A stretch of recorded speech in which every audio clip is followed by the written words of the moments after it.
Welcome to our TV production designers panel. I'm Rob Licuria, senior editor at Gold Derby, and I am so delighted to introduce our panelists today. It's just a star-studded lineup of the best in the production design field. I've got Tony Fanning from The First Lady, Steve Olson from Live in Front of a Studio Audience, Bill Groom from The Marvelous Mrs. Maisel, Laurence Bennett from The Offer, Kave Quinn from Pistol, and Aiyana Trotter from The Wonder Years. We could not possibly have gotten a more diverse group of people from a more diverse group of shows, and I'm super excited to talk to you all. My first question is this. I was told recently by a really accomplished production designer, I literally interviewed her a few days ago, and she said in creating the look and feel of her show, which is very big production, she's sometimes terrified, that's her word, terrified that her work might come across as just a set with props on it. So I'm very interested to know what drives you and what's the key for you to make sure that you're getting a level of authenticity and a lived-in quality to the physical spaces that you're creating for your shows. Steve, I'm coming to you first. That's the hardest one because our sets are typically, as I had said earlier, maybe lit way too brightly. They're not naturalistically lit. Good DPs in multicam will try to get that feeling of natural light, but it's so much to overcome the brightness. That being said, that's number one for me, is just realism. Just trying to capture realism in the details, in the doorknobs, or in the furniture selections, or in the moldings, or the wallpaper choices. I mean, I work in comedy, and comedy, sometimes sets are purple, but usually, I try to go with the real feeling of the real textures. This was a little bit different, this project for me, because it was this live event. It was cast with very, unrealistically, all adults playing the children's roles. So it's a bit of a presentational feel to it. So the actors were laughing, a lot at their own sort of experience being on the set. There's a lot of crack ups and stuff. So it was more of a presentational project. But I do, for me, realism is number one. I mean, that's what I try to go for. Even though we're in a sitcom, I want it to be real. It's got to be real. Bill, what about you? Well, it's interesting listening to Steve talk about that. I was just taken back to college, actually, when I sort of learned there that, for a farce, for instance, I mean, you just don't do a farcical environment, because I think writers may call it a hat on a hat. I think we're there to create an environment that the material can settle into, and not sort of make a joke on a joke, or any of that. So I agree with Steve that realism is kind of important in comedy as well as drama. I mean, drama, it has a different function, I think, but it's kind of the same for both, really. Yeah. What about you, Aiyana? What's the key to authenticity? I like to think about who's the character or characters inhabiting the set, and take a deep dive on their personality, their habits, their beliefs, and maybe try to assign a feeling to those, and what materials bring up these feelings. Is it the texture? Is it the color? Is it, is it ceramic, or is it metal? Is it flowers, or is it peeling paint? Just really working through what materials bring what kind of emotions out, and what props or set dressing brings out the kind of emotion or psychology I want to display. And I think that's actually, I think it has to be part of your process. Tony, you're designing something that if we're not really immersed in it, we're going to think, okay, well, this is just a recreation of the White House, big deal. But we just immediately transport it. So what's the key to making sure that it doesn't look like props on a set? I think for me, similar to Aiyana, is the immersing myself in the characters and how they use the space and what their backgrounds are and history. But also for me, I enjoy the oddity in making choices that don't seem so nice or presentational. I really try to find little details. Like I had this kind of debate about radiators and pipes in the White House that were in the research for the Roosevelt administration. And the director questioned it. And I just was like, that's what's going to make the set just slightly more real and more believable and less set-like.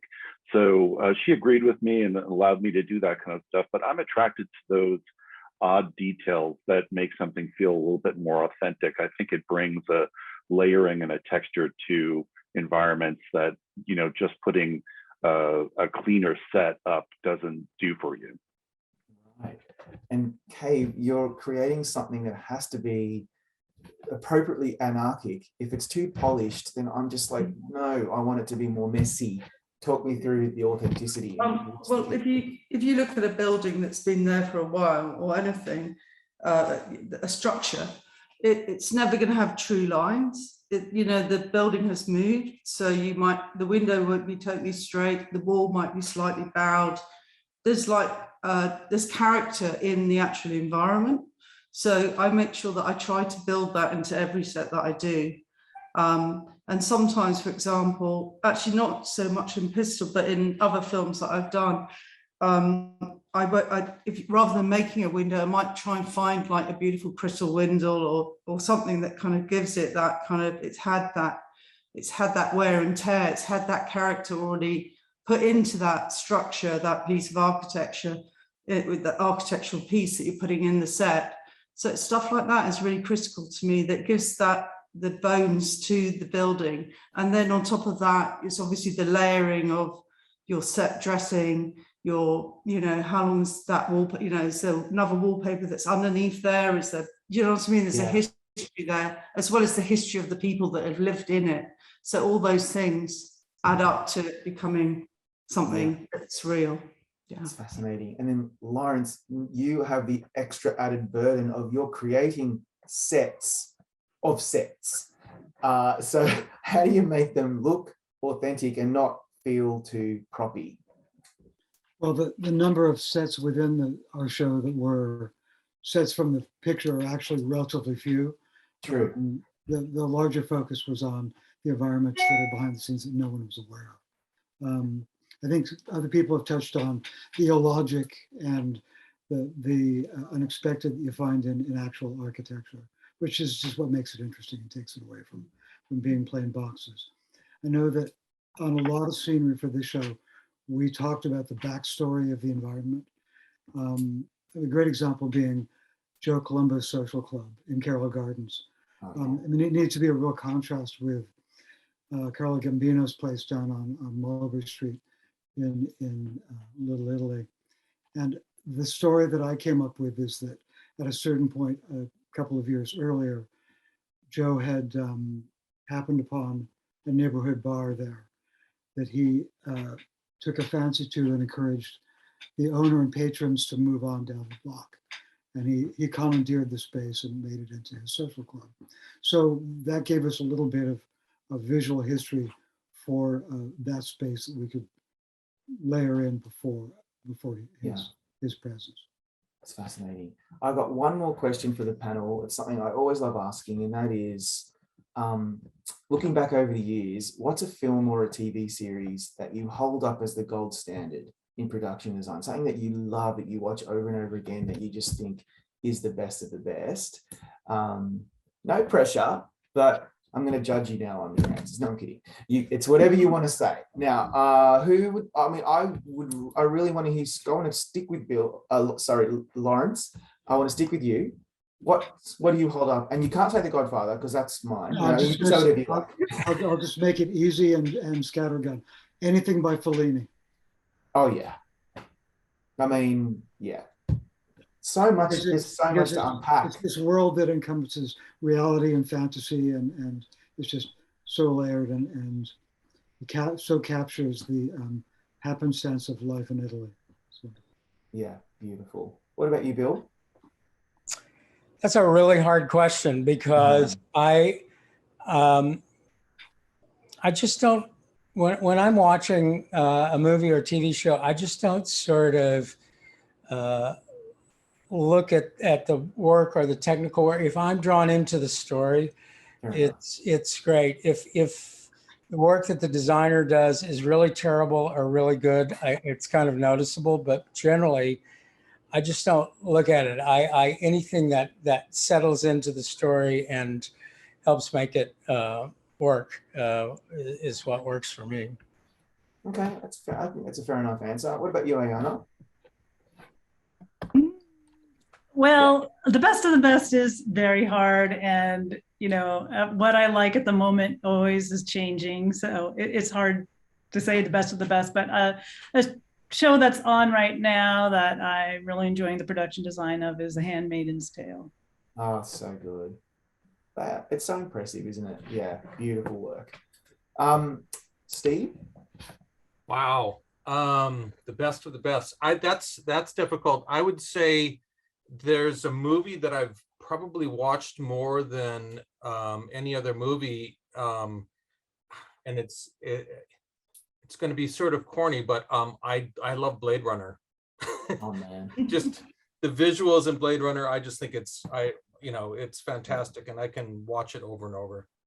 Yeah, and it's so it's so transformative, and also it's really been so influential in the genre. Absolutely, very much so. Dave, what about you? I'm going to be really obvious as well. I'm sorry, I just love Kubrick films, Barry Lyndon, and yeah, I just love. I mean, that's Barry one of Lyndon my favorite films actually of his. Yeah.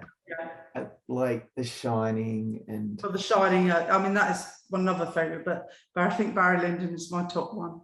Yeah, it was such beautiful. And just like the different films that he's done, and the look, 2001, and just like so many good ones. Such great work. And Tony? Sorry to taken mine, but I was originally inspired by The Godfathers 1 and 2. And Dean's work was a huge favorite of mine.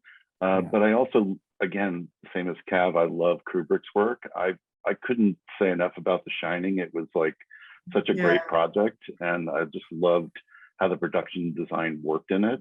And there's, they're really solid, subtle environments as well, which I enjoy.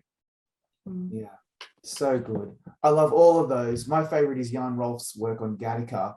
That is that really influenced so much of cinema after that. It was pretty recent, but look, while we're here, I'm so grateful that you all made it to this panel today. You've all done such beautiful work. Thank you for your time today. I hope to see you on the Emmys red carpet. I have a feeling we're going to see all of you. And and I'm looking forward to seeing more of your work to come. And thanks again. Thanks so much. Thank you. Thank you. Good seeing you all.